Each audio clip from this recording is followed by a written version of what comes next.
हमारे आका मौला सल्लल्लाहु अलैहि वसल्लम ने फरमा दिया कि बदतरीन हाकिम वो है जिसकी वजह से उसकी रियाया बदबख्त हो जाए, लेकिन बेहतरीन हाकिम तो वो होगा ना जिसकी वजह से उसकी रियाया में अदल हो, उसकी रियाया में दयानतदारी हो और उसकी रियाया में सारे मामलात ठीक हों। लेकिन मसला ये है कि ना हम चाहते हैं कि बेहतरी हो, ऊपर तो है ही गंद ना, हम कब चाहेंगे? बहसियत कौम, बहसियत मिल्लत, कब तक? 70 साल हो गए हमने हुजूर के दीन के साथ बगावत की। किस लिए की? कि जी हमें रोटी मिल जाए।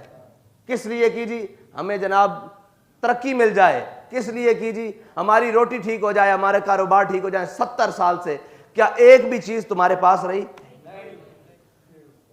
पानी पूरी कौम के लिए साफ पीने के लिए नहीं है। मेरे ख्याल से 20% या 18% या 28% से ऊपर लोग पानी साफ नहीं पीते पूरे पाकिस्तान में। पूरे पाकिस्तान में 28% से ऊपर अगर लोग पानी साफ नहीं पीते। आटे का ये हाल है कि लाइनों में लगकर खरीदना पड़ता है। चीनी का ये हाल है कि लाइनों में लगकर खरीदनी पड़ती है। पेट्रोल का ये हाल है कि वो पंपों से गायब है। जनाब दवाओं का ये हाल है कि अब लोग इलाज कराने की बजाय मौत की आरजू करने लगे हैं। तो क्या हमने कुछ पाया हुजूर के दीन को कमर करके? क्या वो इतना ही मुश्किल हो गया? दीन तो सबसे पहले देता ही रोटी है।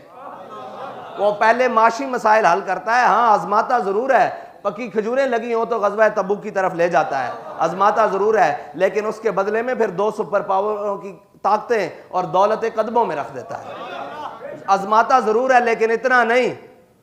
पूछ लें हमारे साथी जब बेसरो सामानी के आलम में गुजरांवाला तक गए, मुश्किलात जरूर थी लेकिन भूख से तो नहीं कोई मरा। यह तो नहीं था कि उनके तन पे कपड़े नहीं थे। सब कुछ देता है इस्लाम। इस्लाम के नाम पर अगर सदियों बाद, यार देखो आज हम सदियों बाद नमाज पढ़ते हैं तो सुकून है कि नहीं है? हम रोज़ा रखते हैं तो अपने आप को रूहानियत और सारा कुछ महसूस करते हैं कि नहीं करते? दुरूद पाक पढ़ते हैं तो सारा कुछ महसूस करते हैं कि नहीं करते? जिक्र अज़कार करते हैं तो सारा कुछ महसूस करते हैं या नहीं करते? क्या उस इस्लाम के निज़ाम में वो बरकत नहीं होगी, वो चीज़ें नहीं होगी कि सदियों बाद नमाज पढ़ी जाए तो सुकून और राहत हो? और जनाब एक दफ़ा इंसान की रूह का गुस्ल हो जाता है, ठीक है, तो क्या हुजूर का निज़ाम आ जाएगा तो क्या माशरे की सारी वाक़ियात और ख़ुराफ़ात का गुस्ल नहीं होगा? हम किस और में, हम इस तक तो हैं कि जी नमाज भी पढ़ेंगे, सजदा भी देंगे, रुकू भी करेंगे, जनाब रोज़ा भी रखेंगे, सारा कुछ रहेंगे, लेकिन उस निज़ाम की तरफ नहीं जाएंगे जो निज़ाम हमारी दुनिया भी संवार सकता है और आखिरत भी संवार सकता है। अल्लाहुम्मा रब्बना आतिना फिद दुनिया हसना है ना, तो फिद दुनिया हसना के लिए इस्लाम का निज़ाम ज़रूरी है। और वो निज़ाम जिसको हमारे बाबा जी क्या कहें, हुजूर के दीन को तख्त पर लाना है, वो निज़ाम ज़रूरी है।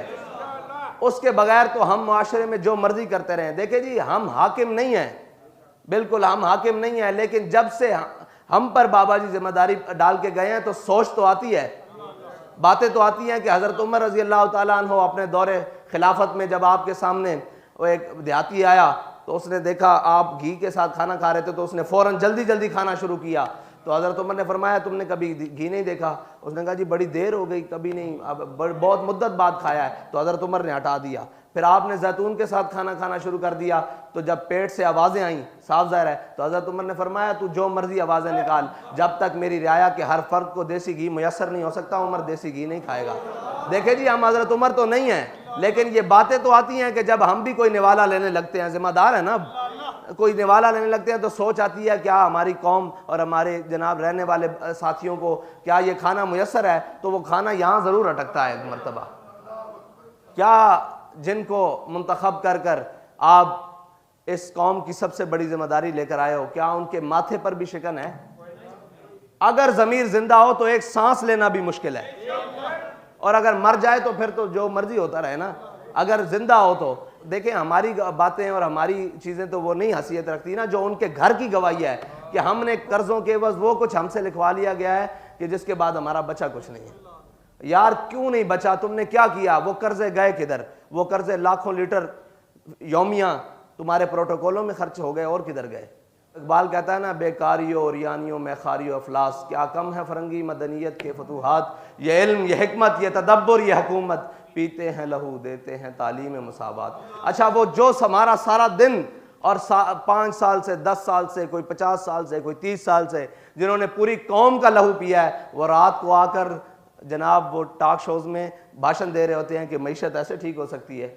जनाब आपकी मुल्क इससे जा रहा होता है, आपके मुल्क को जनाब सबसे बड़ा ख़तरा इन चीज़ों से है कि वो अपनी नज़रियाती सरहदों की तरफ जा रहा है, अपनी नज़रियाती बुनियादों की तरफ जा रहा है। मुल्क को इन बातों से ख़तरा नहीं है, मुल्क को तुम लोगों से ख़तरा है।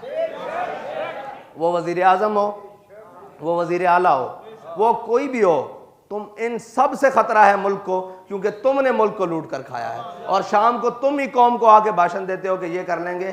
कौम अब धोखा खाने वाली नहीं है, क्योंकि कौम को इनका कायद एक सबक पढ़ा कर गया है कि उन्हें जाना, उन्हें जाना, उन्हें जाना में उनकी नमाज भी है, उनका रोज़ा भी है, उनका जिहाद भी है, उनका हज भी है, उनका कलमा भी है, उनके अखलाक भी हैं, उनके अतवार भी हैं, उनका निज़ाम भी है।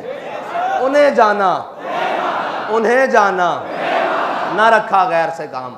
ना रखा गैर से काम मतलब सारी चीज़ें वो जो उनके निज़ाम के ख़िलाफ़ हैं, जो उनकी आदात के ख़िलाफ़ हैं, जो उनके अखलाक के ख़िलाफ़ हैं, जो उनके अतवार के ख़िलाफ़ हैं, जो उनके ख़िलाफ़ हैं, ना रखा गैर से काम। उन सब गैरों से हमारा कोई काम नहीं।